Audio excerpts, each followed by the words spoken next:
Hey everyone, today I'm going to talk about the movie House of Hummingbirds.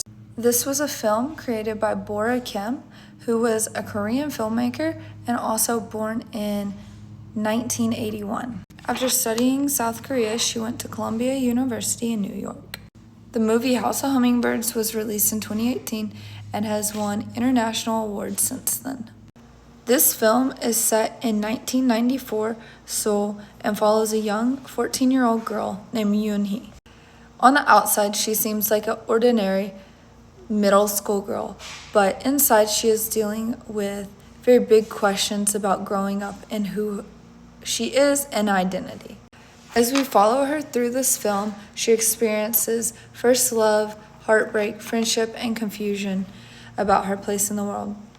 She really just has a real hunger for connection. So now let's take a deeper look into who her family is. This film has a big theme of loneliness in it.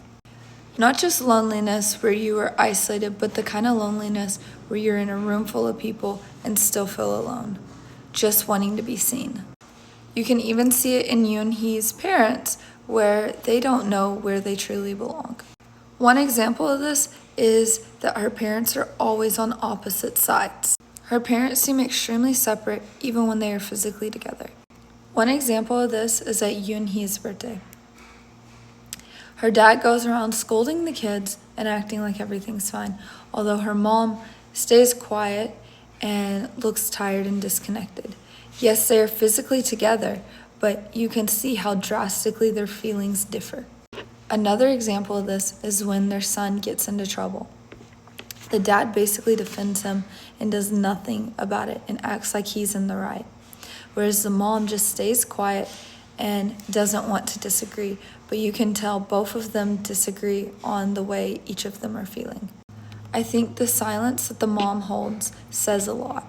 There are some scenes in the film where the mom is alone and she seems at peace, possibly even okay. She seems like she could be content like that. You can see this when she is working at the rice cake shop. She's alone, she's focused, and she's calm. She feels like she is even in control of something for once. I feel like she doesn't feel like she's in control of many things when she's around her husband and almost always on the edge. She also seems to be at peace on her bus rides home when she is just looking out the window.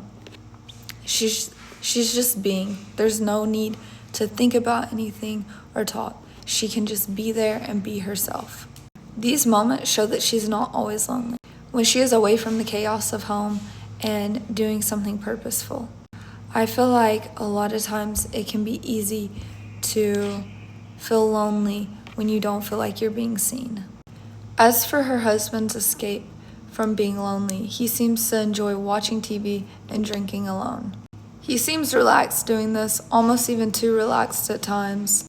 It seems that he uses entertainment and alcohol as vices to not deal with his real emotions, almost as an escape from reality. He also seems more cheerful when he's out of the house talking to customers, that there is much more ease dealing with them than with his own family. I think this shows that both of them aren't truly lonely always, but they feel alone when they're together because they don't feel seen. It seems that both of them are better away from each other and separate. The symbol of the ear is really powerful in this film. Early on in the film, we see that Yoon-hee finds a lump behind her ear, and then later on, her brother hits her ear, bursting her eardrum.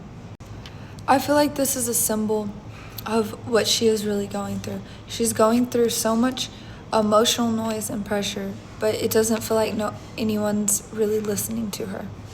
She's really not heard by her family at all, and sometimes it seems like she can't even hear her own self. But it's not just her, it's her siblings too. Her sister's rebellious, but also silent. And her brother lashes out and misbehaves because he's also struggling alone too. And even their friends, like Jiwon and Yori, are emotionally distant. Everyone is dealing with their own pain, but nobody wants to come together or communicate that with each other.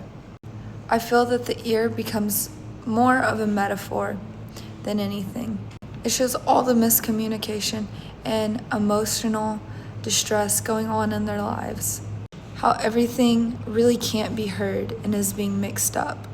The Sung-So Bridge Collapse was a real event that the film uses as a turning point. It was tragic for many people, but especially Yoon-hee. Miss Kim was killed in this crash, the one person that Yoon-hee felt that truly cared about her and truly wanted to listen to her. Miss Kim was her mentor and teacher, and the only person that took interest in her life. This was a huge loss for Yoon-hee, but also a moment to show growth. As Yoon-hee starts to open up more, she begins to write. She begins to reflect more. Even though this is a heartbreaking event, it comes out and turns into something positive.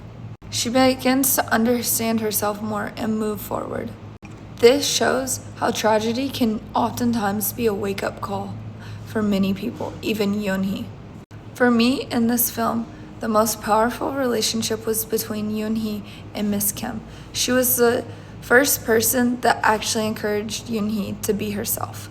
One scene that really shows this is when they're sitting drinking tea. Miss Kim starts talking about how she is truly okay with being herself.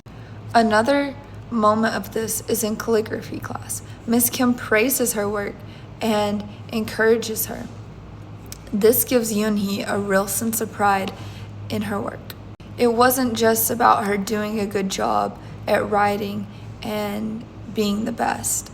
It was she actually finally felt seen for once. Their relationship really reminds me of how one caring adult and one person that will dig in can change a whole teenager's life forever. Even though Miss Kim's presence in Yoon-hee's life is brief, it's going to make a lasting mark. In conclusion, I found The House of Hummingbirds to be a very intriguing film, even though it was slow-paced and quiet.